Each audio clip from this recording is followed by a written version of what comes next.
Hello, হ্যাঁ। তোমাদের রাস্তা আমাদের ভালোবাসা। আচ্ছা, হোপ হ্যালো, সোনার বাংলা সোনার বাংলা রেস্টুরেন্ট। সিন্স বাই 1999 গরম ব্যক্তি পাবদা চিকেন মটন। তোমরাও কি আমার মতো ভাব দীঘাতে কোথায় লাঞ্চ করবে সেই নিয়ে চিন্তিত? তো চলো তোমাদের আজ একটা ভালো রেস্টুরেন্টে খোঁজ দেবো। খাওয়ার কোয়ালিটি কেমন, প্রাইস কেমন, টাইমিং কি, কোথায় আছে এই রেস্টুরেন্টে, সবকিছু জানতে পারবে, ব্লগটা দেখতে থাকো। তো আমরা স্নান করে এতটাই ক্লান্ত হয়ে পড়েছিলাম আর এত খিদে পাচ্ছিল, আমরা আগে থেকেই ঠিক করে গেছিলাম আমরা এই রেস্টুরেন্টে লাঞ্চ করবো। কারণ এই রেস্টুরেন্টের রেটিং কিন্তু গুগলে খুব ভালো। সেই দেখে এর আগেও অনেকবার যখন দীঘায় গেছিলাম এই রেস্টুরেন্টে যাওয়ার কথা ছিল, কিন্তু যাওয়া হয়ে গেছে। তাই ভাবলাম এবার কিন্তু মিস করবো না। তো আমরা দীঘাতে এখন স্নান কমপ্লিট করে নিচ্ছি আর এখানে দেখবি লাঞ্চ করতে যাচ্ছি। এত খিদে পাচ্ছিল আর এত রোদ ছিল বাইরে, তাই স্নান করে এসে তাড়াতাড়ি রেডি হয়ে বেরিয়ে পড়লাম। চলে রেস্টুরেন্টটাতে যাওয়া যাক, আর ওখানে খাওয়ার কোয়ালিটি কেমন সেটাও তোমাদেরকে দেখাবো। সমুদ্রে গিয়ে জলে তো নামতে পারিনি, সে আর কি দুঃখ, কি আর বলবি, হাত পা কেটে চলে এসেছিলাম। যাই হোক, অনেক দুঃখ মনে করে পৌঁছে গেলাম রেস্টুরেন্টে। চলো, এখানে যদি খাওয়ার কোয়ালিটি ভালো না হয় তাহলে এবার আসাটাই বেকার হয়ে যাবে। এই হলো আমাদের রেস্টুরেন্ট সোনার বাংলা। আর এখানে তোমরা ব্রেকফাস্ট, লাঞ্চ, ডিনার সবই করতে পারবে। তার ডিটেলস আমি একজন কাকুর মুখে তোমাদেরকে শুনিয়ে দেবো। উনি রেস্টুরেন্টেই যাচ্ছিলেন। আর এখানে দেখতেই পাচ্ছ বাইরে কত সুন্দর করে সব কিছু মেনুগুলো নাম লেখা আছে। আর এখানে আমি দাঁড়িয়ে দাঁড়িয়ে দেখো ভিডিও করছিলাম। আর এখানে আমার বোনু এত খিদে পেয়েছিল সে আর কি বলবো, তাই আমরা বেশি দেরি না করে ভেতরে চলে গেলাম খাওয়ার অর্ডার দেওয়ার জন্য। আর এখানে তোমরা সব ধরনেরই খাবার পেয়ে যাবে।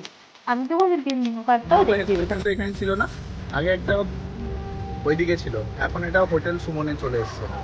আর সকালবেলা কটা থেকে খুলে যায়? তুমি 8টা 8:30 থেকে তুমি ব্রেকফাস্ট। ব্রেকফাস্ট পেয়ে যাবো। ব্রেকফাস্টের মধ্যে কি কি থাকবে?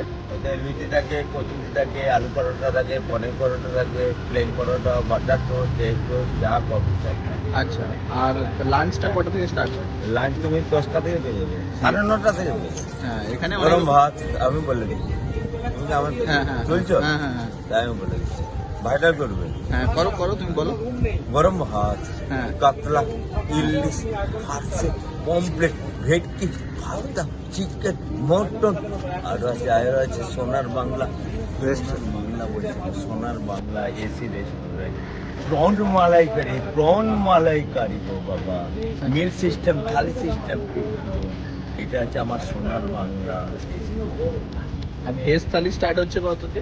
80 টাকা ভেজ থালি 80, আর মাছ মাছ ফিশ থালি 140, 140, আর কাতল চিকেন? কাতল, আচ্ছা, আর চিকেন থালি চিকেন থালি 200, 200 টাকা থেকে, আর মাটন? মটন থালি 250, আর ইলিশ?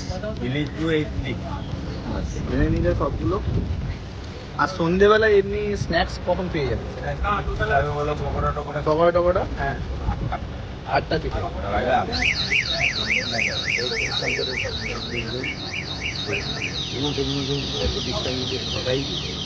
রাত্রি 8টা থেকে। এই, আচ্ছা, এখানে হোটেলের রুম ভাড়া কিরকম? নন এসি আর এসি? আচ্ছা, নন এসি বেশিরভাগটা নন এসি আছে, 600-700। এবারে তুমি এসি এই সময় মিনিমাম 1400-1500। 1400-1500, আর নন এসি সুমন হোটেলে মোটামুটি 600-700-র মধ্যে। সাংবাদিক নেগা, হ্যাঁ, সাংবাদিক না নেই। না, সাংবাদিক নয়। হোটেলের বাইরে এই কাকু আমাদেরকে ডিটেলসে অনেক কিছু বললেন, আশা করি তোমরা শুনেছো। তো ওখানে উনি মেনুর অনেকগুলো প্রাইসও বলেছেন, কিন্তু তাও আমি তোমাদেরকে মেনু কার্ডটা দেখিয়ে দেবো। আর সোনার বাংলা রেস্টুরেন্টের স্থানটা পরিবর্তন হয়েছে, তোমরা ব্যানারেই দেখতে পেলে। হোটেল সুমনের কাছে অবস্থিত। তো আমরা এখন চলে গেছি, আর ভেতরে কিন্তু এসি, এটা একটা শান্তি। বাইরে যা রোদ ছিল, ভেতরে এসিতে গিয়ে একটু ঠান্ডায় বসে শান্তি পেলাম। সত্যি এই গরমের মধ্যে সমুদ্রে যাওয়া আর রোদে পুড়ে যা অবস্থা হয় কি আর বলবো। যাই হোক, এখানে এসে মেনু কার্ডটা দেখে অ্যাটলিস্ট শান্তি পাচ্ছি। দেখে তো মনে হলো খাবারের কোয়ালিটি ভালো হবে, জানি না কেমন হবে। প্রথমে আমরা ঠিক করেছিলাম যে বিরিয়ানি খাবো, তারপরে ওনাদেরকেই জিজ্ঞাসা করলাম যে এখানে বিরিয়ানিটা ভালো হবে নাকি থালি অর্ডার করব।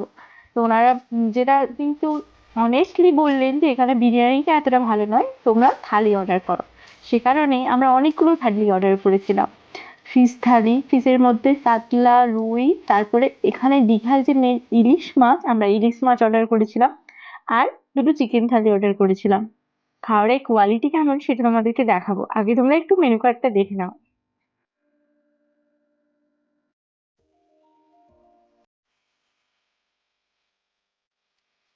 ভেতরে কিন্তু খুব বেশি জনের বসার জায়গা নেই একসাথে। হার্ডলি 30 জন মতো ভেতরে একসাথে বসতে পারবে, তার থেকে বেশি কিন্তু বসতে পারবে না। তো আমাদের প্রথমেই থালিগুলো চলে এলো। দেখো, একটা থালি অর্ডার করলে তার সাথে তোমরা আলু ভাজা, ডাল, একটা চচ্চড়ি আর হচ্ছে মুড়ি ঘন্ট ম্যান্ডেটারি পাবে, মানে যত ইচ্ছে নিতে পারো। তোমাদের যদি একবার শেষ হয়ে যায় তারপরে আবার নিতে পারবে। স্যালাড আর লেবুও ছিল। এরপরে তোমরা যদি এক্সট্রা করে কোনো মাছ অর্ডার করো বা মাংস অর্ডার করতে পারো। তো আমরা সবাই একটা করে থালি নিয়েছিলাম, যার সাথে মুড়ি ঘন্ট আর এই যে মিক্স ভেজ টাইপ বা শাকের চচ্চড়িও বলা যায়, সেটা কিন্তু খুব টেস্টি ছিল। আর এখানে চলে এসেছে আমাদের সেই ইলিশ মাছ। ইলিশের সাইজটা জাস্ট দেখো, দেখেই ঠিক লোভ লেগে যাবে, এত টেস্টি ছিল। আর শুধু ইলিশ মাছ না, প্রতিটা খাবার, বিশেষ করে এই যে প্রতিটা থালির সাথে যে দুটো তরকারি থাকছে মাছ, সেই দুটো তরকারি কিন্তু দারুণ ছিল। তো আমি একবার শেষ করে আবার নিয়েছিলাম। তোমরা চাইলে যতবার চাইবে ততবার নিতে পারবে, ওটা কোনো ফিক্স নেই যে তোমাকে এতটাই লিমিট দেওয়া হবে। এখানে তোমরা আনলিমিটেড যতটা নিতে পারো। আর এখানে মাছের পিসটা দেখো, চিকেনের কোয়ালিটিটাও কিন্তু খুব ভালো ছিল। আমরা ভেবেছিলাম যে যদি খাবারটা ভালো না হয়, কিন্তু ওখানে গিয়ে আমরা ফুললি স্যাটিসফাইড, এত টেস্টি খাবার ছিল। তো তোমরা যারা দীঘাতে গিয়ে লাঞ্চ করবে ভাবছো, তাহলে কিন্তু তোমরা একবার এই হোটেলটা চেক আউট করতে পারো। এখানের খাবারের কোয়ালিটি কিন্তু খুবই ভালো। আমি এখন ইলিশ মাছটা নিয়েছি, ইলিশ মাছটা টেস্ট করে তোমাদের দেখো, আর সাইজটা তোমাদের দেখাই চলো। ইলিশ মাছের সাইজটা কতটা বড় ছিল দেখতে পাচ্ছ।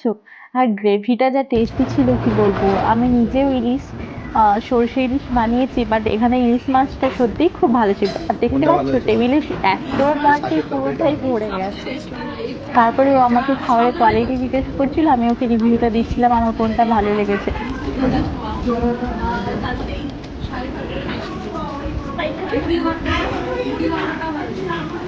মোটামুটি প্রায় আমরা সব কমপ্লিট করে দিয়েছি। আর বলেছিলাম না তরকারি শেষ হয়ে গেলে এখানে আবার দেওয়া হয়। আমি এখানে দুটো তরকারি বারবার নিচ্ছিলাম, এত টেস্টি ছিল। আর আরেকটা যেটা এখানে বেস্ট আমার লেগেছে, সেটা হলো আমের চাটনি। এত টেস্টি চাটনি কি করে বানায় ভগবান জানে। সত্যি কথা, মানে কি বলবো, তোমরা একবার মাস্ট ট্রাই করো আমের চাটনিটা। সেটা যে কোনো থালির সাথে তোমাদের দেবে। কিন্তু একটা জিনিস বলবো, এখানে থালির সাথে পাঁপড়টা শুধু, অন্য জায়গায় তো দেয় কিন্তু থালিতে পাঁপড়টা দেয়নি। বাকি সব ওভারঅল বলবো খাওয়ার কোয়ালিটি বেস্ট ছিল। তো আমাদের খাওয়া কমপ্লিট হয়ে গেছে। আর এখানে পাশেই একটা আইসক্রিমের দোকান ছিল, সেই জন্য আমরা চলে গেলাম আইসক্রিম খেতে। এত রোদ বাইরে, সে কারণে একটু ঠান্ডা ঠান্ডা আইসক্রিম খেয়ে আমরা এখন হোটেলে ফিরে যাচ্ছি। যেহেতু রাতে স্টে করবো না, সে কারণে আমরা এখন রেডি হয়ে নিয়েছি হোটেল থেকে চেক আউট করবো বলে। বেশি দেরি করলে হবে না, রাতে আবার ফিরতে হবে, অনেক রাত হয়ে যাবে। তাই আমরা যে জায়গাগুলোতে ঘুরতে যাব ঠিক করেছিলাম, তার উদ্দেশ্যে বেরিয়ে পড়লাম হোটেল থেকে। ভিডিওটা ভালো লাগলে একটা লাইক করে দিও। দেখা হচ্ছে পরের অন্য কোনো ভিডিও।